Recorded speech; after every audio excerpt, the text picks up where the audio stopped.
नमस्कार किसान भाइयों, इस वीडियो में हम जानेंगे कि हम हमारे गेहूं का जो प्लांट है या गेहूं में किस तरह उत्पादन बढ़ा सकते हैं। कौन से वो टॉपिक है किसान भाइयों, और कौन सी वो सावधानियां हैं जिनको रखकर हम हमारे गेहूं के प्लांट में अधिक से अधिक उत्पादन ले सकते हैं। किसान भाइयों, कौन से फर्टिलाइज़र्स हम डालकर और कौन सी अवस्था में उनको डालकर अधिक से अधिक उत्पादन ले सकते हैं। किसान भाइयों, फर्टिलाइज़र्स को डालने का तरीका क्या होना चाहिए, किस तरह हम उसे डालें जिससे कि हमें अधिक से अधिक उत्पादन मिले। किसान भाइयों, कौन से फर्टिलाइज़र्स डालें, क्या उनकी डोज रहेगी, क्या उनकी मात्रा रहेगी, कौन से समय में हम उनको डालना है। किसान भाइयों, तो इन सब बिंदुओं पे किसान भाइयों आज हम इस वीडियो में बात करेंगे।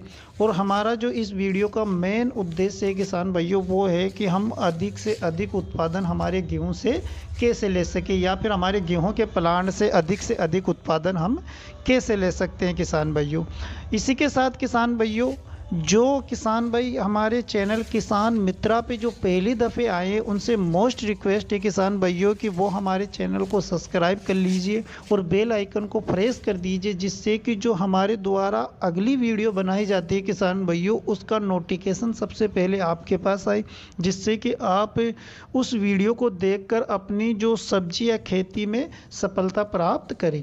तो किसान भाइयों, शुरू करते हैं हम अपनी इस वीडियो को। सबसे पहले हम बात करते हैं किसान भाइयों कि कौन सी वो सावधानियां हमें रखनी है जिससे कि हमारे गेहूं में अधिक से अधिक उत्पादन मिले।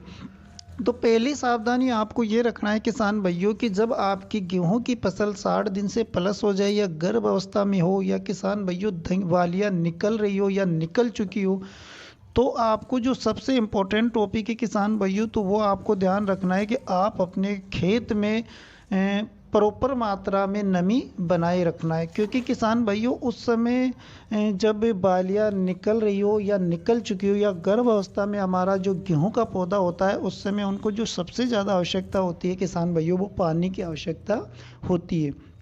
तो आपको अपने खेत में बरकरार रखना है नमी, यानी प्रचुरित मात्रा में आप समय समय पर उसमें सिंचाई करते रहना है। दूसरी अगर सावधानी की बात करें किसान भाइयों, तो जब आप अपने खेत में सिंचाई करें, तो आपको ध्यान रखना है कि हवाएं तेज़ नहीं चल रही हो, या फिर आप शाम के टाइम में सिंचाई करें जिस समय की हवाएं धीमी धीमी चलती है। इससे ये रहेगा किसान भाइयों कि जब आप खेत में सिंचाई करोगे और हवाएं नहीं चल रही होगी, तो आपका गेहूं का पौधा गिरेगा नहीं। जब हवाएं तेज़ चलती है किसान भाइयों, और उसी समय हम अगर अब सिंचाई करेंगे, तो गेहूं का पौधा गिर जाएगा, जिससे कि आपके उत्पादन पर प्रभाव पड़ेगा। अब बात करते हैं किसान भाइयों कि हमें फर्टिलाइज़र्स कौन से डालने। तो किसान भाइयों, सावधानी में ये है कि हमें ऐसे कोई भी फर्टिलाइज़र्स नहीं डालना है जिससे कि हमारा उत्पादन कम हो, या फिर ऐसे कोई भी स्प्रे नहीं करना है जिससे कि हमारे जो पौधा है गेहूं का, उसमें रिएक्शन हो या फिर पत्ते जलने की शिकायत हो, जिससे कि हमारा उत्पादन कम हो। तो हमें अनावश्यक चीज़ें किसान भाइयों नहीं डालनी है। जो डालनी है किसान भाइयों फर्टिलाइज़र्स, उनके बारे में भी हम इस वीडियो में चर्चा करेंगे, किस तरह डालना है उनके बारे में इस वीडियो में चर्चा करेंगे। तो किसान भाइयों, इस अवस्था में जब आप फर्टिलाइज़र्स डालते हो, तो फर्टिलाइज़र्स की ज़रूरत इस अवस्था में होती है या नहीं होती है, इस बिंदु पे हम चर्चा कर लेते हैं।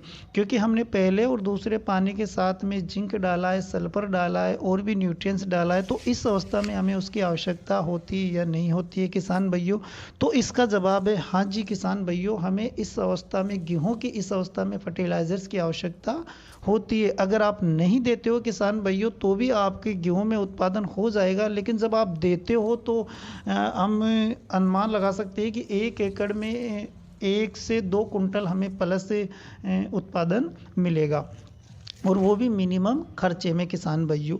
अब बात करते हैं किसान भाइयों कि जो फर्टिलाइज़र्स हम इस पोजीशन पे देते हैं, जिस पोजीशन पे गेहूं में बालियां निकल रही हो, या फिर निकल चुकी हो, या गर्भ अवस्था में हो, तो उस पोजीशन पे हमें फर्टिलाइज़र्स को छींटा विधि से डालना चाहिए या फिर स्प्रे विधि से डालना चाहिए। तो किसान भाइयों, मैं रिक्वायरमेंट करूंगा कि आपको इस अवस्था में स्प्रे विधि से फर्टिलाइज़र्स डालना चाहिए या न्यूट्रिएंट्स डालना चाहिए, जिससे कि वो तुरंत काम करे। अब किसान भाइयों, कौन से हमें न्यूट्रिएंट्स या फर्टिलाइज़र्स डालना चाहिए जिससे कि हमारे गेहूं में उत्पादन बढ़े। तो किसान भाइयों, जैसे कि इसमें नॉर्मलिटी ज़्यादातर किसान 13-00-45 का उपयोग भी अपने गेहूं की फसल में करते हैं। जो 52-34 आता है एनपीके किसान भाइयों, उसका भी किसान भाई उपयोग करते हैं। और जो 00-50 आता है किसान भाइयों, उसका भी उपयोग किसान भाई करते हैं। पहले हम जान लेते हैं किसान भाइयों कि आखिर तीनों फॉर्मुलेशन के अर्थ क्या होते हैं, इनके मायने क्या होते हैं। तो किसान भाइयों, जो एन का मतलब होता है वो नाइट्रोजन होता है, यानी कि जिसमें एन में जितनी मात्रा रहेगी वो नाइट्रोजन की मात्रा रहेगी। पी से फास्फोरस होता है किसान भाइयों, उसमें फास्फोरस की मात्रा रहेगी। और जो के होता है किसान भाइयों, उसमें पोटासियम होता है। ये तीनों एनपीके की जो ग्रेड होते हैं किसान भाइयों वो होते हैं। तो किसान भाइयों, अगर हम 13-00-45 डालते हैं तो उसको कौन सी अवस्था में हमें डालना चाहिए और क्या काम वो उस अवस्था में करेगा या कौन से टाइम में करेगा। तो किसान भाइयों, हमें हमारे प्लांट में देखना है कि जब हमारे प्लांट में गेहूं में बालियां निकल रही हो या निकल चुकी हो या गर्भ अवस्था में हो, उस समय अगर उनकी पत्तियां पीली हो किसान भाइयों, पीली पीली आपको दिख रही हो, पौधा थोड़ा कमज़ोर दिख रहा हो, उसमें तने में मजबूती नहीं हो, तो उस अवस्था में किसान भाइयों आपको 13-00-45 का स्प्रे करना है।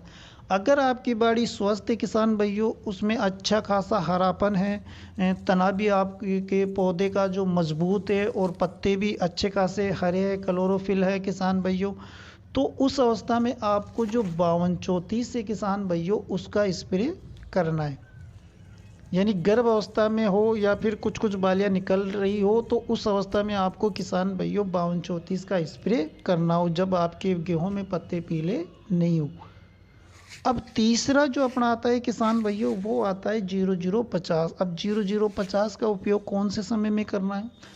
तो किसान भाइयों, 00 जो 50 आता है एनपीके, उसका उपयोग आपको जब आपके गेहूं में जो बालियां निकल गई हो पूरी तरह, तो उस समय आप इसका उपयोग कर सकते हो। उस समय इसका बहुत ही अच्छा रिजल्ट देखने को मिलता है, क्योंकि पोटासियम किसान भाइयों जनरली जाना जाता है गेहूं में या फिर किसी भी फल की साइज बढ़ाने के लिए, उसमें खूबसूरती लाने के लिए, उसका वजन बढ़ाने के लिए किसान भाइयों पोटासियम का इस्तेमाल हम करते हैं।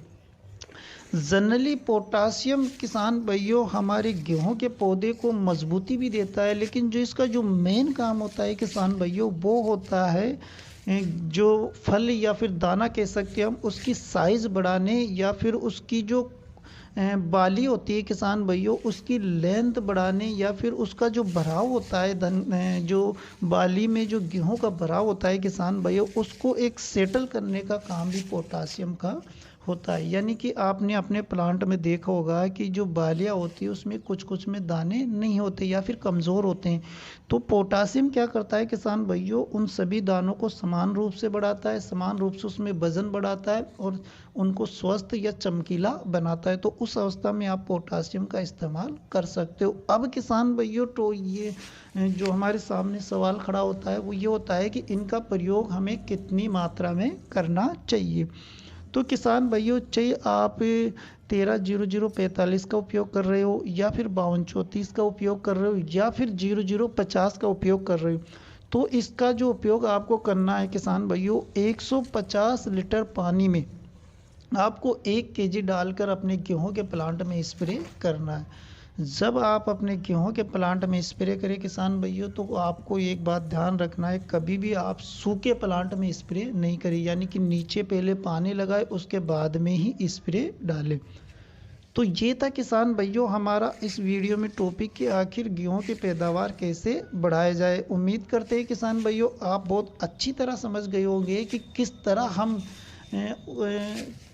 हम अपने गेहूं का उत्पादन बढ़ा सकते हैं और कौन सी सावधानियां हमें रखना है किसान भाइयों। और हम उम्मीद करते हैं कि हमने आपको मिनिमम खर्चे वाला जो फर्टिलाइज़र्स बताएं या फिर जो मेथड बताया है किसान भाइयों, वो मिनिमम खर्चे वाला बताया है। हम कोशिश करेंगे अगली वीडियो में कि इससे भी सस्ता मेथड कोई आपको बताए, जिससे कि आप अपने गेहूं के प्लांट में अधिक से अधिक उत्पादन ले सकें।